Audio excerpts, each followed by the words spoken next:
Namaskaram girls. In the previous class, we have learned the law of demand, isn't it? Have you remembered? What is the demand function? Demand is the function of P. Here P refers to price. Based on the price, the demand determines, isn't it? Price is the determinants of the demand. So if the price increases, the demand decreases. That is the law of demand. Then we studied the assumptions of demand and the market demand, isn't it? Today we are going to learn the determinants of demand. What are all the things determine the demand function? Changes in taste and fashion.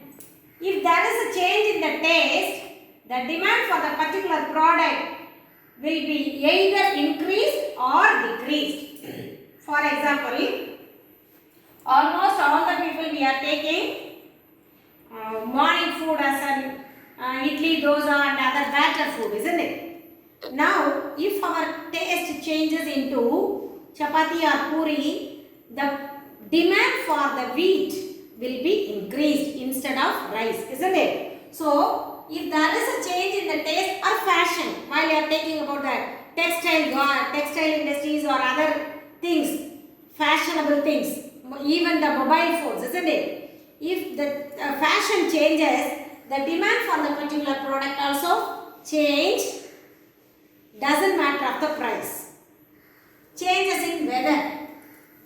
For example, if there will be a vast demand, a huge demand in the period of summer for cool drinks rather than winter, isn't it? So the changes in the weather also brings a big change in the demand. For example, demand for cool drinks in the summer season. Taxation and subsidies. If the government imposes more tax on the people's ability to buy will be reduced and it will affect the demand. On the other hand, if the government gives subsidies for the product, for example, tax relaxation, price reduction, if the people they get subsidy for the commodity, the price of the commodity will be decreased and the demand will increase. Changes in expectations. The people buy more if they feel there will be a rise in the price in future, isn't it? If the price of the particular product will be increased in future, if the people think that they will buy large amount of goods or the commodity in a particular period. So, the future expectation or the future increase in the demand price will bring demand increase. Changes in savings. This is the main cause, isn't it? If the people tend to save more, they will not spend money for buying products, isn't it? So, if the savings increase, what happens? The demand decrease or the buying, the tendency to buy goods, consume goods will be reduced. So, changes in savings also determines the demand. And state of trade activity. What they have given in this? During the period of boom and prosperity, that we will study in the trade cycle. There will be a trade cycle that I will teach you later. All the country, they will experience this. That means, in the economy, there will be a trade cycle. At one point of period, there will be boom period, and one period there will be depression. So, the boom and the depression period will bring the demand, the boom period will bring the demand for all the product. Depression period, the demand for the product will be reduced. And then advertisement. Nowadays we are seeing so many advertisement in the TV and other things, isn't it? So the advertisement attracts the consumers. Why they are giving advertisement? To attract the consumer, to increase their sales of the product.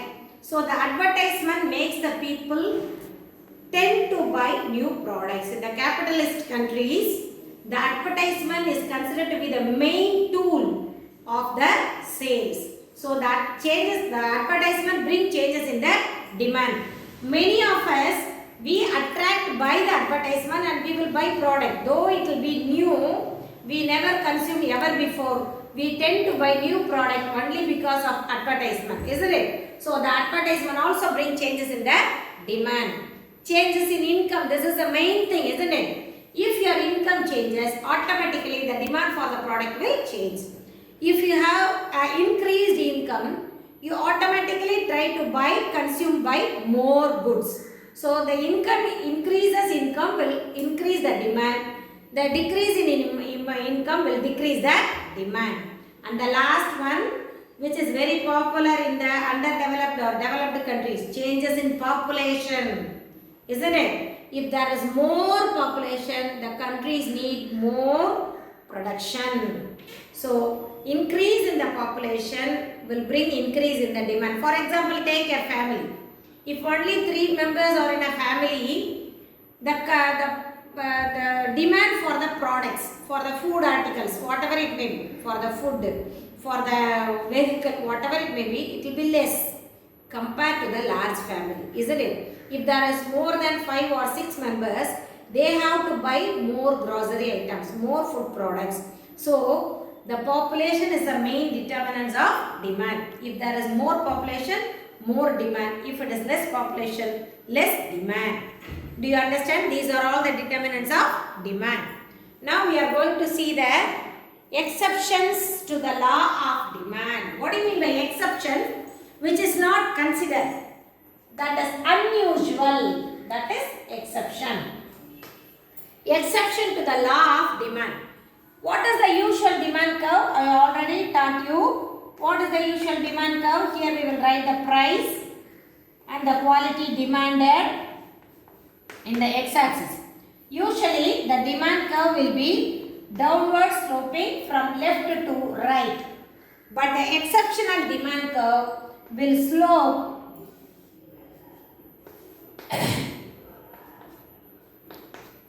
here price, quantity demanded. It will go upwards. This is exceptional demand curve. What does it mean? If the price of the product increases, the quantity increases. If the price increases, they will buy more quantity. If the price decreases, they will buy less quantity. So this is exceptional demand curve. Has it possible, girls? If the price of the product increase, there will be increase in demand. Is it possible? But it is there. In some cases, though the price has been increased, the demand for the products also increased. So this is called unusual demand curve or exceptional demand curve. Now let us see what are all the reasons for the exceptional demand curve. The Giffen paradox.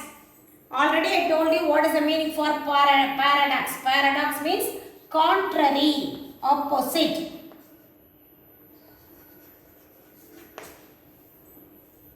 So this was given by the economist Giffen. Or else the goods are inferior goods. Some goods are considered to be inferior. For example, maize,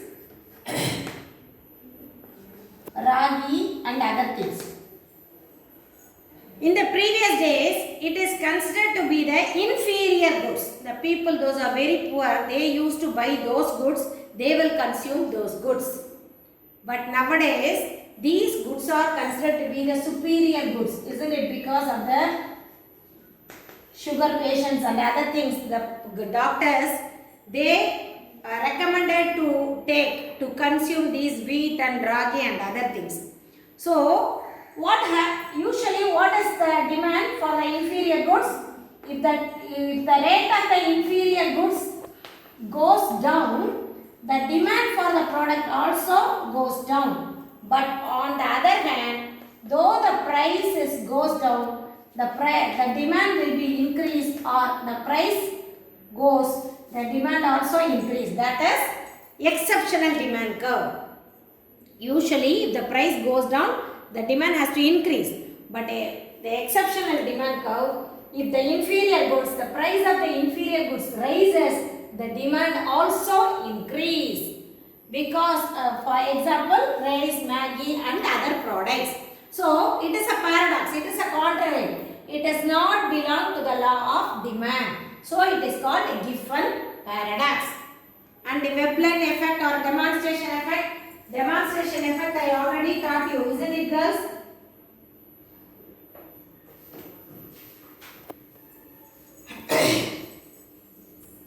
The Veblen effect, though the price of the goods raised, the demand for the goods also raised to show their status. This will be applicable only for the luxury goods. I told you the demonstration effect. What is demonstration effect? Imitating others.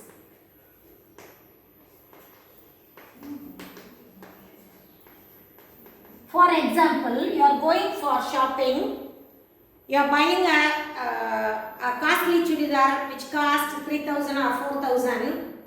While you are paying bill, you are seeing another girl who is buying another chudidar which costs more than 4,000 rupees, which is looked so good. So automatically, what will you think? You will think buying instead of 3,000, you can also move to buy 4,000 rupees churidar or that particular product, commodity. So, imitating others, seeing others and to maintain the status. For sometimes we used to do, isn't it? To maintain our status, we used to wear costly dresses, jewelries, ornaments and other things. The same way, to show ourselves as a rich people, showcase pannikkiradhukaga seiyradhu. So that is called demonstration effect. Because of demonstration effect, though the price of the goods are high, the demand for the goods also high. For example, diamond, car and other things, isn't it? Though the price of the goods are high, the demand for the goods are also high because of the Veblen. It was given by the economist Veblen, so it is called Veblen Act. Demonstration effect was given by Duesenberg. So it is called the Duesenberg effect or demonstration effect. And the third one is ignorance. What do you mean by ignorance? The illiteracy or the unknown things, isn't it? Sometimes the quality of the products is judged by its price. Isn't it? We used to do that. If it is costly, it will be good. If it is less cost, we won't buy that. We never buy a chocolate cost 1 rupee. We always go for 50 rupees dairy milk. Why? We judge the product by its price. That is ignorance. We should not say that costly items are good, the low cost items are bad. We cannot judge that. So sometimes by ignorance, we will judge the goods or the commodity by its price. Because of that also the demand will be go higher. Speculative effect. What do you mean by speculative? Speculative means expecting profit in the future is called speculative. So, they will sometimes, the price of the, they will think that the price of the commodity will be increased in future. So, they will buy more, though the price of the product is high. That is speculative effect. Though the price is high, they will think that in future, still further it will increase. Future also the price will be increased further. So they will buy more nowadays. At that time, the demand for the product will be go high. Though the price is high, the demand for the product also go high if they have that speculative motive. Fear of shortage, what we have done during the pandemic period, isn't it? During the Sundays, there will be a large shutdown on Sundays. They told Saturday all the people they crowded in a large amount to buy things. At that time, the price of all the goods go high, isn't it? we have seen in our day-to-day life. Nowadays we are experiencing these things, isn't it? If the government announces that altogether 3 days they are going to close all the shops and other things, the previous day all the people they gathered in a particular shop or the grocery market and all the places, they will buy more goods though the price is high because of the shortage, fear of shortage. So these are the unusual situation where though the price is high, the demand is also high. The price is less, the demand is also less. So these are the things today we have learned. Today we have learned what are the things, the determinants of demands, what are the things determinants, demand and the exceptions to the law of demand and the reasons for the exceptional demand curve. And I also draw how the exceptional demand curve will slope down. It slopes down right to left, upward sloping. Okay. Then the reasons for the exceptional demand curve. We have studied all the 5 reasons for the exceptional demand curve. That is Giffen paradox, Veblen effect, ignorance, speculative effect and fear of shortage. The next video we will see what is extension and the contraction of demand.